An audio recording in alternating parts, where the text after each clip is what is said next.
Idiots need experts. Experts don't need idiots. We need experts to help us idiots. To give us idiots expert running advice. Experts to help the idiots. Hey!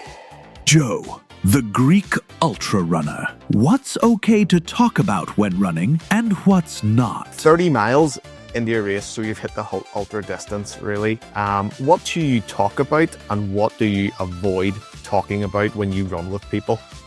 Most of the times I'm running alone, to be honest.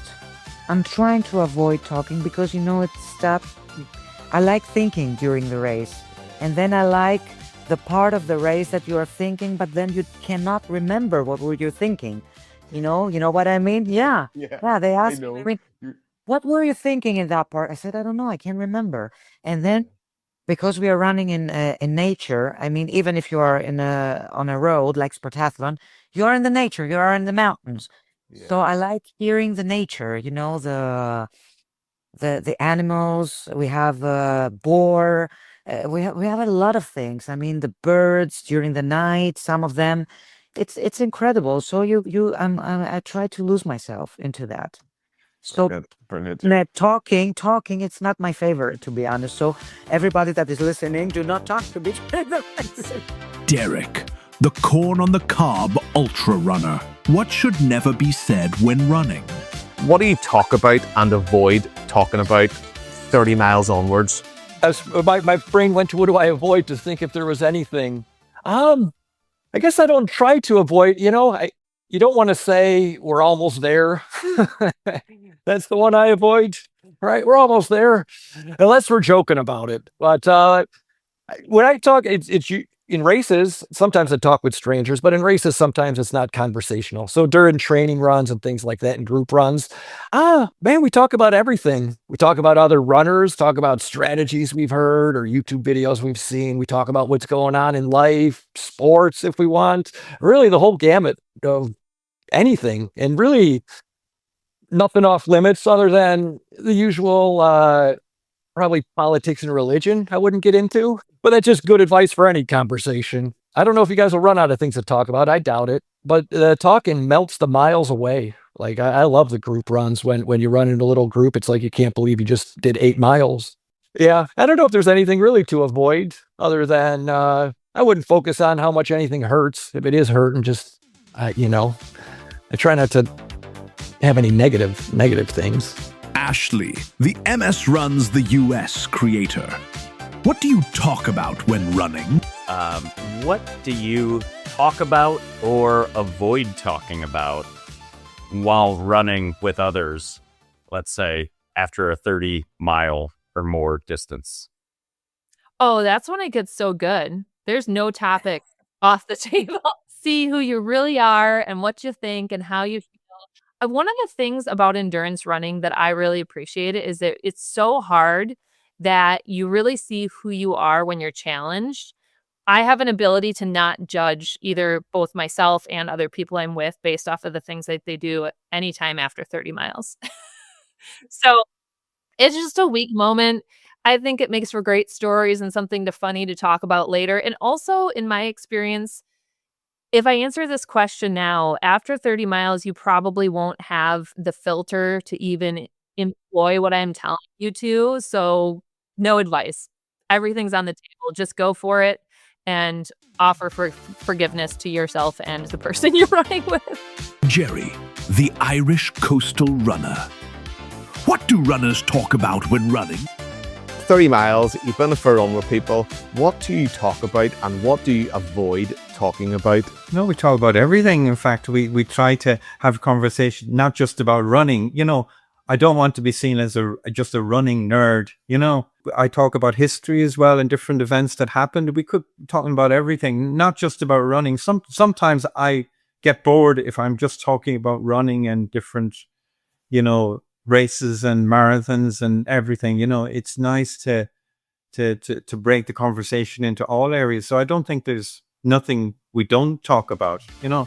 Even politics and religion, talk about those as well. Tough Mudder Ben. What do you talk about when running? And what do you avoid? What do you talk about or avoid talking about, say, after 30 miles of running with someone? Avoid politics. um, do you know what? I find that though, especially with ultra running, it tends to be that you meet up with a stranger, but I guess because you guys are running together, I find you really find who somebody is. Like, people just have a tendency to open up on these things. Like, there's a weird sort of camaraderie that people just feel like they can open up to you, and everything starts coming out. And you're not really putting the world to rights; you're putting each other to rights.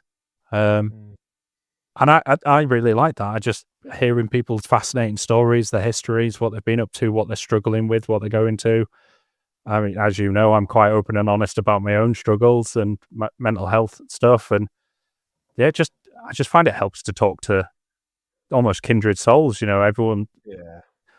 I'm a big believer that ultra running attracts broken people, and we're all out there just trying to heal in some way. And I think some of that healing is with each other, and it's great.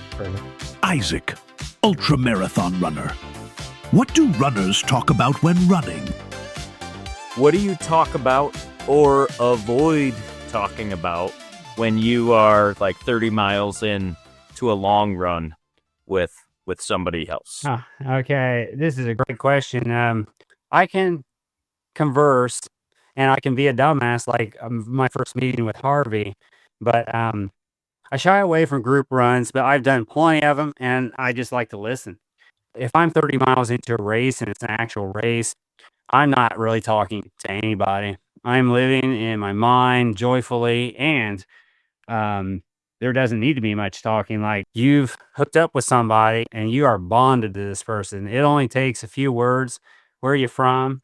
Oh, you ran that race too? And then you'll go for 4 or 5 miles just running. And you have bonded with this person because you're in such weird physical pain, mental joy with this person.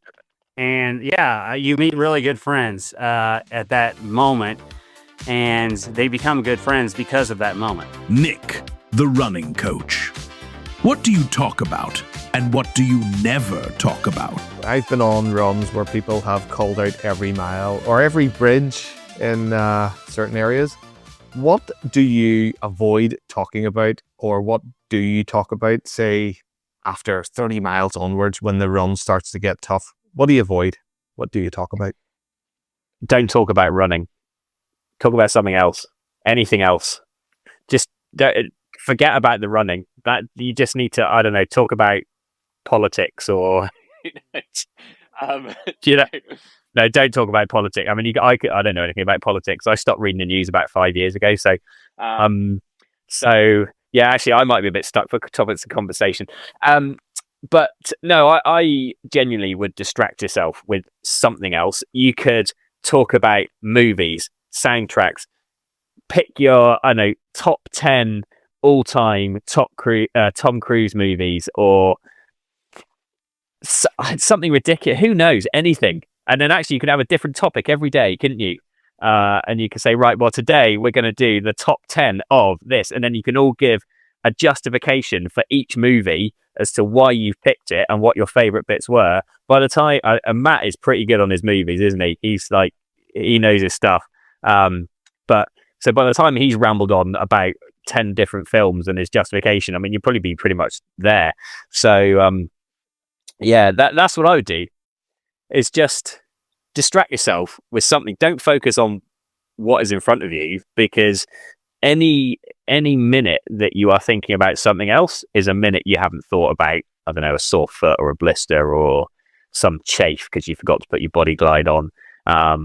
So yeah, things like that. So I genuinely, when I've done these really long races, I have found a couple of people, obviously you're doing it with people you know, which is really helpful. But when I've done these long races, I've tried to stick with people that, you sort of fall in with somebody, don't you? And you start chatting about stuff and you just chat to them until they can't keep up with you or something. Now that's a bit different. So that's my terrible tactic. You talk them into tiredness, Nick, so you can get on ahead of them. It's a race tactic, is what you're saying.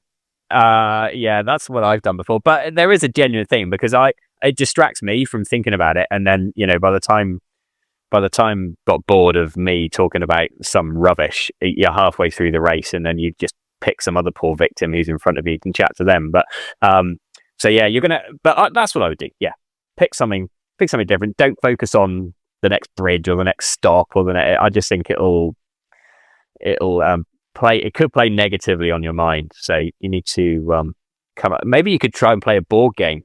How about that? You could try and play Uno or something whilst you're running. The middle guy holds the board and the other two play either side. Winner stays on. Well, you've got pocket. So you can have like your pockets here. You'd have to have like a spare pocket for the cards. And then you could just, you know, if you stand like one at the front, one to the left, one to the right, and then you could go round like that. That's doable. It's got to be doable. Or top trumps. You could take top trumps with you. You can have a different top trumps every day. Now, top trumps, that's a winner all day long. Do you know what? We will have a game of top trumps. I think we will have a game. I can talk Andrew and Matt into that. Alex, Stonehenge 300-mile ultra runner. What do people talk about when running ultras? 30 miles into a run. What do you talk about and what do you not talk about? 30 miles in, you're telling everyone everything about your life, aren't you? Oh, 30 miles. That person, there's nothing left. There's no barrier left, is there? It's weird what you tell people on runs. And that's why you make such good friends with running. I think that's why the community is so close as well. I had I'll come back to it, but I was doing the Snowdon 100 miler GB Ultra one earlier this year, and the 50 starts in the 100, so you're together with the 50 to begin with. And I was going along, and this guy, I was just running along, and then this guy ended up running together a bit, and he just turned around to me and he goes, my auntie's dying of cancer, and I was like, wow, sorry. He goes, she's in the hospice now, and they don't think she'll last. She may not be here now. And I was like, wow. He was like, yeah. He said, but I trained so hard for this. She said I should be here, and my mum said I should be here, so I'm here. And I was like, right. He said, I don't know why I told you that. I haven't told anyone, but I was like, mate, give me a hug. I was like, what the fuck, man? Wow. I was like, that got me. I was like, yeah. And I'm like, my name's Alex, by the way. Nice to meet you. I haven't even introduced yourself. Do you want a cup of tea? That's all I've got. But yeah, but people just tell you stuff, man. And it's, you know, it was nice, you know, to have been in that place at that time when that bloke needed to offload to someone, you know. So come 30 miles, I'm telling everyone everything, and people are pretty much the same. What I don't talk about is how far it is to go. That's like the suburb. I never discuss how far it is. I always talk about how far we've come, maybe, or what the next 5 miles looks like. I never discuss the total distance, even if I'm in a good place with it. You don't know. You don't know if they are as well. You know, and you don't want to knock someone. It just takes a little wobble, doesn't it? And then it plunges you into that place of like, oh god, and you can almost end up this death marching just through negativity. Sammy, the elite pathfinder. What do you talk about when running? And what stays quiet? Running companions and the journey. Obviously, we're going for a long time. And after mile 30, what do you avoid talking about, or what do you talk about? I do a lot of the one, to be fair, by myself. I do a lot of my running on my own. Well, I have a couple of lads, but anytime I'm out, it's just really me in my head. I think that's why I like doing it, because it just lets me sort everything out and come back then with a clear mind. But again, it's not I would say don't try and force things, because then you'll start falling out with each other. It's like coming out with something stupid. But I would start talking about like what you're doing whenever you're finished. So like, what are you going to eat? And just have that look forward to, especially because I think you are planning like a marathon a day, is it? Or 35 miles a day. So once you get to 30 miles, start talking about what you're doing after, and try and come up with a plan. And then that way, that by the time you get to the end of that 5 mile, you know what you're doing. You're already into your routine, getting ready. Because obviously recovering is the biggest part, especially if you're going the next day. So if you already have it sorted, by the time you actually finish your run rather than trying to guesswork or whenever you get in, then you're already one step ahead. So you can talk about everything and nothing. Well, that's helpful. Next up, we find out their proudest or funniest idiot moment.